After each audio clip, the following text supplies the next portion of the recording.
Bismillahirrahmanirrahim. Assalamualaikum warahmatullahi wabarakatuh. Bertemu lagi dengan channel Biru Langit 01. Pada kesempatan kali ini saya akan membahas tentang tekanan zat dan penerapannya dalam kehidupan sehari-hari. Ini merupakan part yang keempat lanjutan dari part pertama sampai part ketiga yang videonya saya sudah upload. Sebelum saya membahas materinya, jangan lupa untuk di subscribe, di like, di share, dan dinyalakan loncengnya supaya adik-adik tidak ketinggalan video terbaru dari channel ini. Langsung saja saya akan membahas materinya. Kali ini saya akan membahas tentang tekanan pada zat cair. Ini melanjutkan pembahasan di video sebelumnya. Video sebelumnya saya sudah membahas tentang tekanan hidrostatis dan hukum Archimedes. Kali ini saya akan melanjutkan untuk membahas yang ketiga, yaitu hukum Pascal. Hukum Pascal menyatakan bahwa tekanan yang diberikan pada zat cair di dalam ruang tertutup diteruskan oleh zat cair itu ke segala arah dengan sama besar.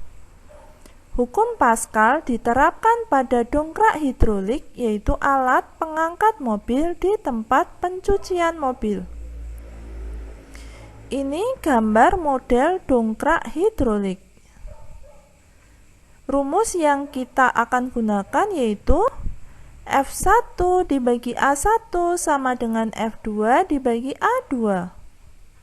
Keterangannya sebagai berikut.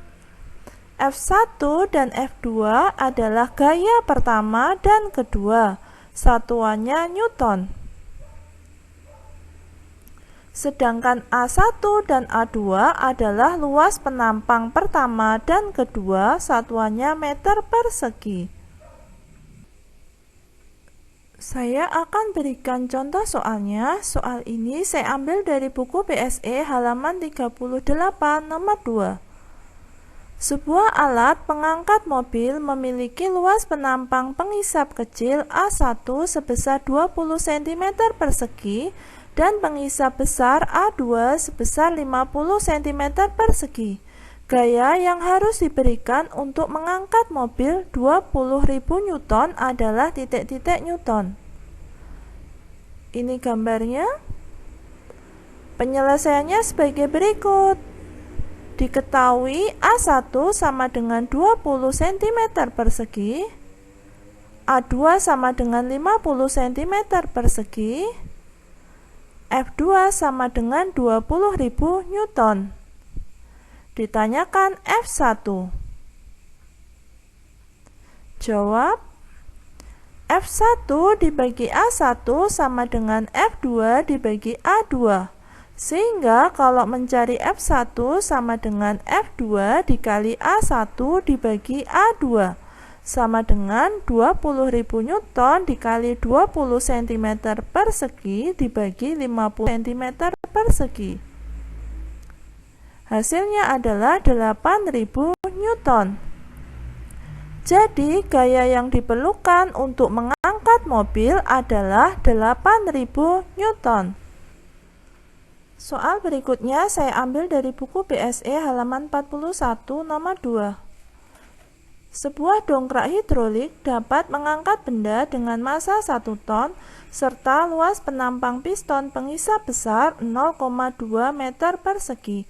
Jika luas penampang piston pengisap kecil 0,02 meter persegi serta besar percepatan gravitasi 9,8 Newton per meter kubik, berapakah gaya minimal yang harus diberikan agar dapat mengangkat benda tersebut?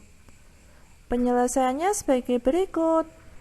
Diketahui A1 yaitu luas penampang piston pengisap kecil yaitu sebesar 0,02 meter persegi. A2 yaitu luas penampang piston pengisap besar, nilainya adalah 0,2 meter persegi. M2 itu adalah massa benda, Nilainya adalah 1 ton, kalau diubah ke kilogram menjadi 1000 kg. Dan G-nya adalah 9,8 Newton per meter kubik. Ditanyakan F1. Jawab, F1 per A1 sama dengan F2 per A2, maka kalau mencari F1 sama dengan F2 dikali A1 dibagi A2. F-nya itu bisa dicari dengan menggunakan rumus M dikali G. Maka kalau F2 berarti M2 dikali G. Lalu saya kalikan dengan A1 dibagi A2. Saya masukkan angkanya, saya tulis di bawahnya. F1 sama dengan 1000 kg dikali 9,8 Newton per meter kubik dikali 0,02 meter persegi dibagi 0,2 meter persegi. Hasilnya adalah 980 Newton. Jadi gaya yang diperlukan untuk mengangkat benda adalah 980 Newton. Demikian pembahasan dari saya, semoga bermanfaat. Oh ya, seperti biasa di akhir video saya akan bagikan satu kutipan ayat suci Al-Quran sebagai bentuk dakwah saya sebagai seorang muslim. Buat teman-teman dan adik-adik yang menyukai channel ini, silahkan di subscribe, di like, di share supaya video ini bisa bermanfaat ke lebih banyak orang. Kalau ada pertanyaan, silahkan dituliskan di kolom komentar. Sekian dari saya. Wassalamualaikum warahmatullahi wabarakatuh.